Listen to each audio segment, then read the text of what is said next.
चला तर मग पाहूया झणझणीत आणि चविष्ट कटाची आमटी कशी बनवायची। यासाठी आपण लसूण, खोबरं, आलं, कोथिंबीर आणि जिरं याचं छान वाटण तयार करून घेतलेलं आहे। आता कढईमध्ये तेल गरम करून त्यात मोहरी, जिरं आणि कढीपत्ता घाला। फोडणी छान तडतडली की त्यामध्ये आपण तयार केलेलं वाटण घालायचं आहे। हे वाटण तेलामध्ये चांगलं परतून घ्या। वाटणाचा कच्चेपणा भरपूरपणे जाईपर्यंत तो भाजायचा आहे। त्यानंतर त्यात घाटी मसाला घालायचा आहे आणि पुन्हा व्यवस्थित परतून घ्या।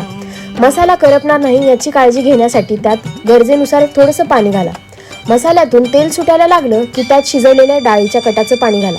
आता चवीनुसार मीठ घाला आणि सर्व मिश्रण छान एकजीव करून घ्या। त्यानंतर आमटीला छान उकळी येईपर्यंत शिजू द्या। आमटीला सुंदर रंग आणि चव आली की वरून भरपूर कोथिंबीर घाला। झाली बघा आपली गरमागरम झणझणीत कटाची आमटी तयार।